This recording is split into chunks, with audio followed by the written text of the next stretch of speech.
Miss Bridgerton? Do you wish to marry this man?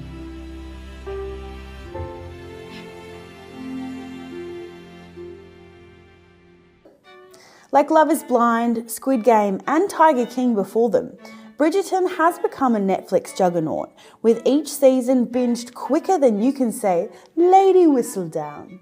But the shows aren't being released quickly enough, and a season is only 8 episodes long.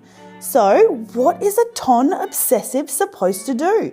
Dearest gentle reader, it is time to make like a Regency-era socialite and get the goss directly from the source. That source being Julia Quinn's Bridgerton novels. But do the books go in the same order as the TV show? Well, the answer to that is a little complicated. The first book in the Bridgerton series is also the first season of the Netflix series. It follows the eldest Bridgerton daughter, Daphne, and Simon Bassett, the Duke of Hastings. Daphne wants to boost her rep on the marriage market, and sought-after Simon is not interested in anyone, like, at all. So the pair pretend to be in a relationship, a mutually beneficial deal that ensures Daphne looks more desirable and everyone leaves Simon alone. But in classic rom-com fashion, the two hot people pretending to be in love actually do fall in love. The second book in the Bridgerton series is a spicy enemies to friends tale and also happens to be the second season of the Netflix series. Although the TV show puts a tiny tweak on our romantic leads, turning sisters Kate and Edwina Sheffield into Kate and Edwina Sharma. This story centres on Viscount Anthony Bridgerton, a notorious playboy who has decided it's time to settle down. He sets his sights on Edwina, the woman Queen Charlotte names her diamond of the season in the TV show. In both versions of this love story, Edwina's older sister Kate throws a spanner in the works, making it very clear Anthony is not good enough to marry her little sis. But is the reason these two hate each other actually because they love each other? You'll have to read and or watch to find out who exactly burns for who. Now, book 3 is where things get interesting. Fans expected to see Benedict Bridgerton's fairy tale romance play out in season 3 of the Netflix show, but showrunners threw us a curveball, skipping ahead to brother Colin's friends to lovers storyline from book 4 instead.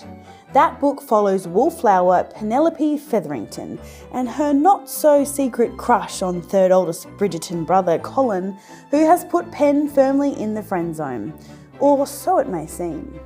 Some fans theorised the story was fast-tracked to build on the feelings Penelope had for Colin throughout season 2 of the show, and that the couple's spark would be lost by drawing the will they or won't they out further.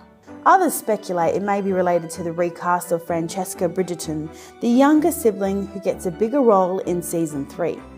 At the end of the day, regardless of the order, all Polin stans really wanted was their carriage scene. And boy, did Netflix deliver on that front. But these past few weeks have been full of confounding feelings. Feelings like a total inability to stop thinking about you. About that kiss. So, whose story comes next? Netflix has 3 options in Benedict, Eloise and Francesca, all who have played a larger part in season 3. Benedict's spin on a Cinderella story takes place in book 3, where the second eldest Bridgerton falls in love with a mysterious woman at a masquerade ball, who happens to be the daughter of an earl relegated to servant duties by her evil stepmother. Eloise gets her shot at love in the 5th Bridgerton book, marrying rough-around-the-edges grump Sir Philip Crane, who proposes in a letter before the two even meet. Sounds to us like Sir Philip may be giving off a bit of a Mr. Rochester vibe. The 6th book follows Francesca's relationship with 2 men named Sterling. Michael Sterling falls in love with Francesca at first sight, but unfortunately the first time he sees her is at a dinner celebrating her wedding to Michael's cousin John, the Earl of Kilmartin. Fans have already been introduced to John Sterling in season 3 of the show, a mysterious suitor who provides Francesca with the thing she craves most in the bustling Bridgerton household: silence. The Earl of Kilmartin's appearance has fans suggesting Francesca's story will leap up the order to take place in season 4, but others are demanding Benedict and Eloise get their due.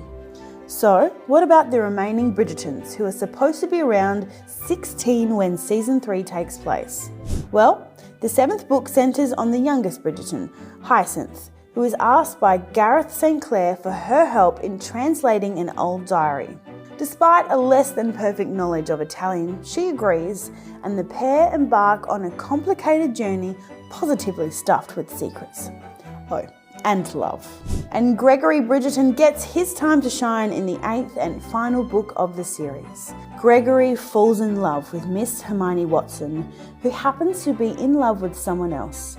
Hermione's best friend, Lady Lucinda Abernathy, is not on board with her mate's decision and agrees to help Gregory win Hermione over instead.